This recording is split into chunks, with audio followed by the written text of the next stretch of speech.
Chapter 4.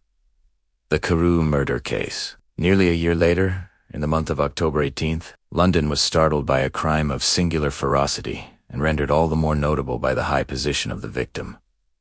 The details were few and startling. A maidservant living alone in a house not far from the river had gone upstairs to bed about 11. Although a fog rolled over the city in the small hours, the early part of the night was cloudless, and the lane, which the maid's window overlooked, was brilliantly lit by the full moon. It seemed she was romantically given, for she sat down upon her box, which stood immediately under the window, and fell into a dream of musing. Never, she used to say, with streaming tears, when she narrated that experience, never had she felt more at peace with all men, or thought more kindly of the world. And as she so sat, she became aware of an aged, beautiful gentleman with white hair, drawing near along the lane, and advancing to meet him, another and very small gentleman, to whom at first she paid less attention. When they had come within speech, which was just under the maid's eyes, the older man bowed and accosted the other with a very pretty manner of politeness. It did not seem as if the subject of his address were of great importance.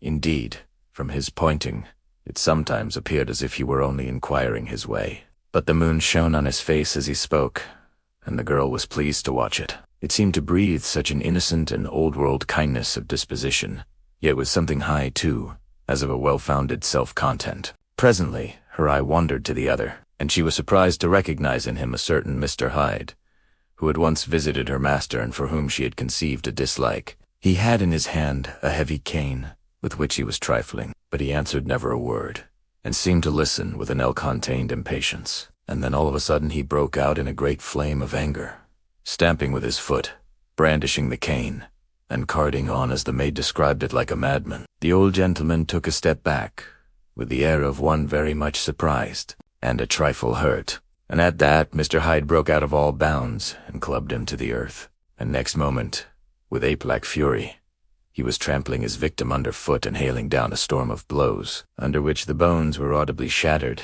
and the body jumped upon the roadway. At the horror of these sights and sounds, the maid fainted. It was 2 o'clock when she came to herself and called for the police. The murderer was gone long ago, but there lay his victim in the middle of the lane, incredibly mangled. The stick with which the deed had been done, although it was of some rare and very tough and heavy wood, had broken in the middle under the stress of this insensate cruelty, and one splintered half had rolled in the neighboring gutter. The other without doubt had been carried away by the murderer. A purse and gold watch were found upon the victim, but no cards or papers except a sealed and stamped envelope which he had been probably carrying to the post, and which bore the name and address of Mr. Utterson. This was brought to the lawyer the next morning, before he was out of bed, and he had no sooner seen it and been told the circumstances than he shot out a solemn lip. "I shall say nothing till I have seen the body," said he. "This may be very serious. Have the kindness to wait while I dress." And with the same grave countenance he hurried through his breakfast and drove to the police station, whither the body had been carried. As soon as he came into the cell, he nodded. "Yes," said he, "I recognize him. I am sorry to say that this is Sir Danvers Carew." "Good God, sir," exclaimed the officer. "Is it possible?" And the next moment his eye lighted up with professional ambition. "This will make a deal of noise," he said, "and perhaps you can help us to the man." And he briefly narrated what the maid had seen, and showed the broken stick. Mr. Utterson had already quailed at the name of Hyde, but when the stick was laid before him, he could doubt no longer. Broken and battered as it was, he recognized it for one that he had himself presented many years before to Henry Jekyll. "Is this Mr. Hyde a person of small stature?" "Inquiret, particularly small and particularly wicked-looking, is what the maid calls him," said the officer. Mr. Utterson reflected, and then, raising his head, "If you will come with me in my cab," he said, "I think I can take you to his house." It was by this time about 9 in the morning, and the first fog of the season. A great chocolate-colored pole lowered over heaven, but the wind was continually charging and rooting these embattled vapors, so that as the cab crawled from street to street, Mr. Utterson beheld a marvelous number of degrees and hues of twilight. For here it would be dark, like the back end of evening, and there would be a glow of a rich, lurid brown, like the light of some strange conflagration. And here, for a moment, the fog would be quite broken up, and a haggard shaft of daylight would glance in between the swirling wreaths. The dismal quarter of Soho seen under these changing glimpses, with its muddy ways and slatternly passengers, and its lamps, which had never been extinguished or had been kindled afresh to combat this mournful reinvasion of darkness, seemed,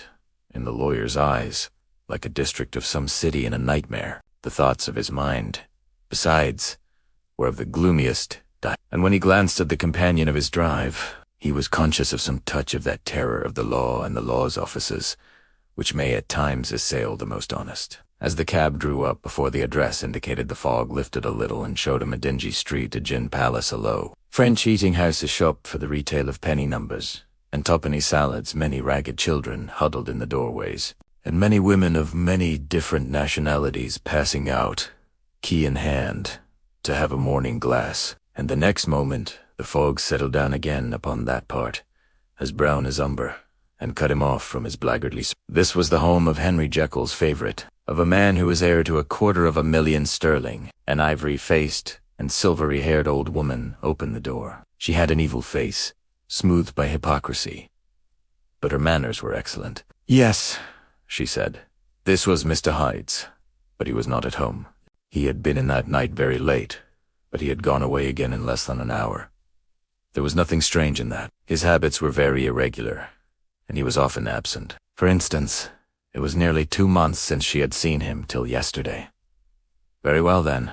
We wish to see his rooms," said the lawyer. And when the woman began to declare it was impossible, "I had better tell you who this person is," he added. "This is Inspector Newcomen of Scotland Yard." A flash of odious joy appeared upon the woman's face. "Ah," said she, "he is in trouble. What has he done?" Mr. Ratterson and the inspector exchanged glances. "He don't seem a very popular character," observed the latter. "And now, my good woman, just let me and this gentleman have a look about us." And the whole extent of the house, which but for the old woman remained otherwise empty, Mr. Hyde had only used a couple of rooms, but these were furnished with luxury and good taste. A closet was filled with wine.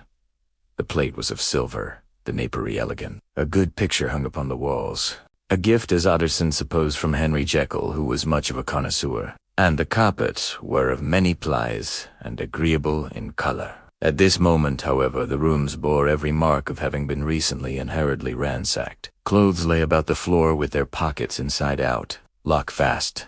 Drawers stood open, and on the hearth there lay a pile of grey ashes, as though many papers had been burned. From these embers the inspector disinterred the butt end of a green cheque-book, which had resisted the action of the fire. The other half of the stick was found behind the door, and as this clinched his suspicions, the officer declared himself delighted. A visit to the bank, where several £1,000s were found to be lying to the murderer's credit, completed his gratification. "You may depend upon it, sir," he told Mr. Utterson. "I have him in my hand. He must have lost his head, or he never would have left the stick, or, above all, burned the cheque-book. Why, money's life to the man. We've nothing to do but wait for him at the bank and get out the handbills." This last, however, was not so easy of accomplishment, for Mr. Hyde had numbered few familiars.